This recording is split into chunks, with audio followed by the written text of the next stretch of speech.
Bonjour madame, s'il te plaît, j'ai besoin d'aide. Je suis mariée à un Français. Je suis en France depuis 4 mois et dès mon arrivée, je constate trop de changements. Il me faut la pression dans la façon de vivre. J'en peux plus. Je suis désolée de vous dire qu'on a souvent trop entendu ça.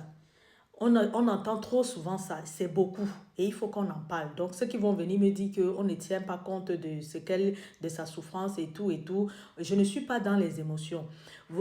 Pendant longtemps, il y a eu beaucoup de manipulatrices. Je ne m'adresse pas directement à vous, mais je dis, votre message porte à croire que vous êtes arrivé pour un but trop précis. Ça fait que 4 mois que vous êtes là.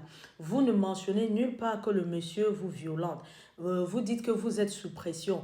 Bien évidemment, quand on arrive ici, vous n'étiez pas en couple. Je suppose que comme vous êtes arrivé, il est parti vous épouser en Afrique pour vous ramener en France. Ça veut dire que vous n'avez pas vécu une vie de couple.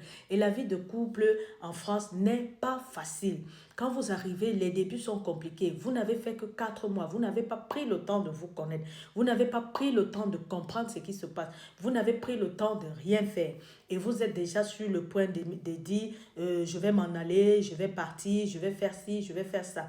Sachez que du moment où vous allez quitter cette maison pour partir, vous n'allez pas avoir le titre de séjour parce que je sais les conseils qu'on vous donne.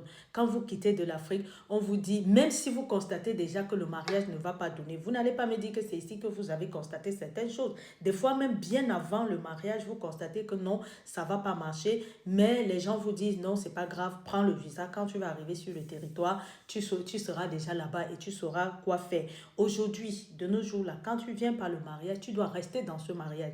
Vous n'avez mentionné nulle part que le monsieur vous violente. Il ne vous bat pas. Vous n'avez mentionné nulle part. Vous parlez juste de pression. Mais c'est la pression du mariage.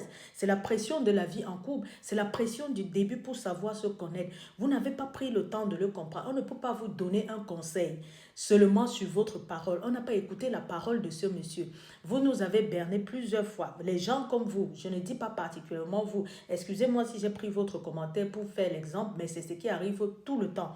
Les filles comme vous nous ont souvent utilisé plusieurs fois. On est tombé dans l'émotion pour dire oui, elle est en souffrance là-bas, il faut qu'on la sorte là-bas. Pourtant, c'est un plan déjà bien ficelé. Je ne peux pas vous donner un conseil sur ce cas précis tant que je n'ai pas écouté la version du monsieur. Parce que je suppose que moi, je pense que 4 mois, à peine arrivé en France, 4 mois, vous n'avez pas eu le temps de consommer ce mariage. Vous n'avez pas eu le temps de discuter pour mettre les bases. Vous n'avez pas eu le temps de vous souder et de comprendre l'environnement où vous vivez. Bien évidemment, le mariage en France ici, c'est pas comme le mariage en Afrique. Et si vous avez épousé un Français souche, c'est encore autre chose. C'est deux cultures, c'est deux façons de vivre. C'est tout ça. Vous deviez vous adapter l'un comme l'autre. Donc, je suis désolée, je ne peux pas vous donner le conseil rien que sur ce message que vous venez poster comme ça.